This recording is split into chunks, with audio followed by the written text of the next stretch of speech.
The following program contains graphic images that may be disturbing. Parents are advised that these images may not be suitable for young children. It's funny because we're about to talk about food, and the two of you are talking about food and what you're going to eat later today. But hey, speaking of food, people love their bacon, but besides the crispy stuff, it's estimated that individuals consume some 50 pounds of pork annually. But could new food inspection rules put your health at risk? 1 in 6 Americans get sick from foodborne diseases each year. But could this number grow following new government rules that drastically cut inspectors at pork plants? New regulations allow companies to have their own employees inspect pork carcasses, sometimes without any formal training. Food safety advocates are crying foul, citing major oversights and warning that feces, sex organs, toenails, and unwanted hair could show up in store-bought products. So can trimming the fat to boost profits put consumers at risk? Tony Corbo is a food safety advocate at Food and Water Watch. Joining us now via Skype, who has more insight on this. So Tony, can you tell us a little bit more about your findings regarding these new pork inspection rules? The current maximum in a traditionally inspected plant is 1,106 hogs per hour. And so normally you would have 7 inspectors assigned to that line. What this new system does is reduce the number of inspectors to 3, and the companies can increase their lines to as fast as they can. And this is the catchphrase that USDA uses, provided that they can maintain process control, which is a very vague term. So basically the inspectors number is less than half, and you're actually increasing production alongside that, like 1,106 to maybe about 1,500 or so, is that? Right. And what USDA is doing is, by reducing the number of their own employees, they're turning more of the inspection responsibilities to the company employees to do.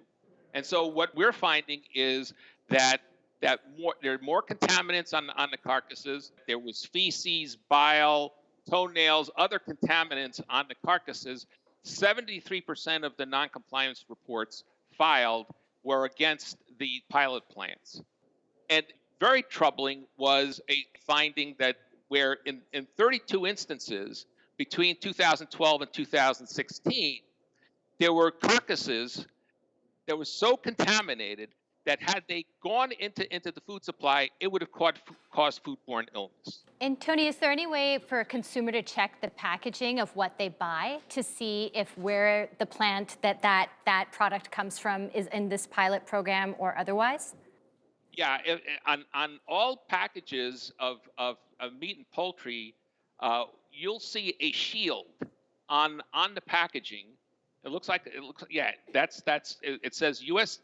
inspected and passed by the Department of Agriculture, and it has a number. It has an EST number, which stands for establishment, 1647. And USDA publishes a directory of the plants by establishment number, and you could look it up. My concern is that if I'm at the grocery store, that's a pretty hard step to take, to start Googling the number of the plant and cross-referencing it and see whether that plant has this inspection program. I mean, is there any other simpler way? No, you're absolutely right. It is a cumbersome system, and that's really the only way that you would be able to cross-reference which plant is producing this product under this new inspection system. And you're right about salmonella. Salmonella is a pathogen of concern with pork, and one of the things that was very troubling with what USDA has done is that in 2011 they actually stopped testing for salmonella in these pork plants. So even though they're making assertions that they think salmonella is going to go down by essentially privatizing the inspection system, there's no basis for them to make that claim. Well, Tony, we appreciate you joining us and helping to explain this. We'll actually have the USDA plant directory linked to our website, thedoctorstv.com. And I'll just add something we always talk about. Make sure whenever you're cooking meat products, wherever your supply may be, make sure you use proper hygiene, make sure you don't cross-contaminate, and make sure you thoroughly cook. So that if there are potential pathogens, that hopefully the cooking process will destroy them.